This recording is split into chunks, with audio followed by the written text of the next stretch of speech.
자, 165번 보겠습니다.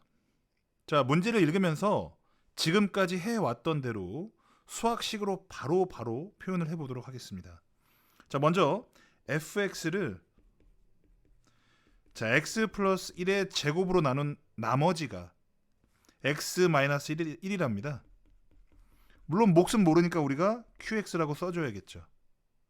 그리고 이것을 똑같은 식을 x 플러스 2로 나누었을 때는 나머지가 2래요.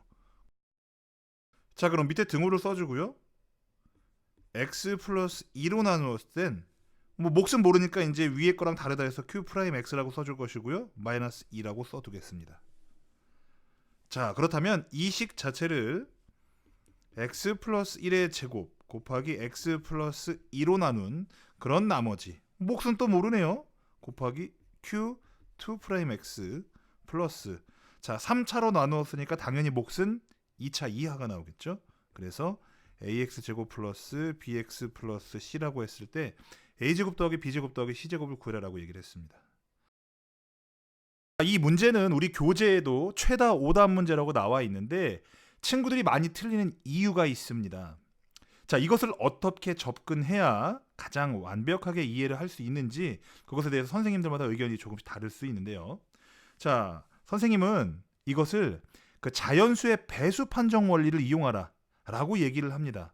하지만 그것도 기억이 안 나는 친구들이 있으므로 선생님이 간단하게 표현을 해보도록 하겠습니다. 자, 먼저 우리가 234라는 숫자가 4의 배수인지 아닌지 판정을 한번 해볼게요. 설마 쌤 마지막 숫자가 4니까 4의 배수 아닌가요? 라고 생각했지만 이 숫자는 4의 배수가 아닙니다. 어떻게 할 수 있느냐? 자, 234라고 하는 이 숫자를요 200 더하기 30 더하기 4로 쪼개서 확실하게 4의 배수인 부분을 쪼갭니다. 근데 이 부분은 확실히 4의 배수니까 남기고요.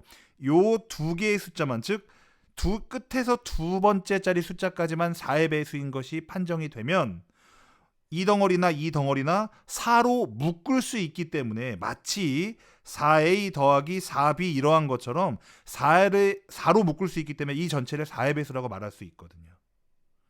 자, 그것이 뭐냐? 예를 한번 볼게요. 예를 쭉 보니까 이 식도 fx고 두 번째 식도 fx고 첫 번째 식도 fx거든요. 그러니까 fx라는 식을 세 가지로 표현을 한 거예요. x 플러스 1의 제곱으로 나눴을 때는 나머지가 x 마이너스 1이고 x 플러스 2로 나누면 나머지가 마이너스 2고 그 다음에 이번에는 x 플러스 1의 제곱 플러스 x 플러스 2로 나누면 나머지가 ax 제곱 플러스 bx 플러스 c라고 했거든요. 그러면 우리가 이 식을 x 플러스 1의 제곱으로 나눠도 나머지가 x 마이너스 1이어야 하고 이 식 자체를 x 플러스 2로 나눠도 나머지는 마이너스 2여야 하는 거죠. 왜? 우리가 밑줄 친 모든 식들이 다 뭐니까? 똑같은 fx니까. 그래서 이 식을 fx니까 이 밑에다가 다시 한번 선생님이 저 위에 있는 x 플러스 1의 제곱 곱하기 qx 플러스 x 마이너스 1이라고 한번 써볼게요. 자, 이렇게 놓고 보니까 여기 볼까요? 여기 보니까 x 플러스 1의 제곱이 딱 보여요. 그럼 여기를 딱 잘라가지고 이쪽은 x 플러스 1의 제곱이니까 당연히 이 x 플러스 1의 제곱으로 여기는 나누어 떨어지겠죠. 그럼 여기는 어떻게 되겠어요? x 플러스 1의 제곱으로 나누어 떨어지지 않겠죠. 다시 말해서 x 플러스 1의 제곱으로 나누었을 때 그 나머지가 x 마이너스 1이 나오는 그 부분은 이 부분이 아니라 어디다? 이 부분이다. 나누어 떨어지는 부분을 뿅 하고 발견을 했기 때문에 이 ax 제곱 플러스 bx 플러스 c가 바로 x 플러스 1의 제곱으로 나누었을 때 그때 나머지가 마이너스 x 마이너스 1이다라고 쓸 수가 있는 거죠. 됐습니까? 자, 그러면 그 부분만 따로 떼었다가 선생님이 식을 다시 한번 써볼게요. 이 부분. 자, 여기다 이렇게 쓰면 이렇게 쓸 수 있습니다. ax 제곱 플러스 bx 플러스 c는 어떻게 쓸 수 있냐? x 플러스 1의 제곱으로 나누었을 때 그때 몫이 뭔진 모르겠지만 2차식을 2차로 나누었으면 당연히 몫이 뭐로 나오겠어요? 그 앞에 붙어있는 상수로 나오겠죠. 목. 그 다음에 어떻게? 더하기 나머지 x-1이라고 쓸 수가 있는 거예요. 자, 첫 번째 식을 사용해서 여기 지금 끝에 있던 요 세 번째 줄에 있던 ax제곱 플러스 bx 플러스 c라는 이 나머지 부분을 우리가 뭐라고 표현할 수 있다? x 플러스 1의 제곱에 몫이 뭔지 모르지만 최고차항 개수인 a고 나머지가 x 마이너스 2라고 표현할 수가 있는 거예요. 요 식을 제가 이렇게 표현을 해본 거고요.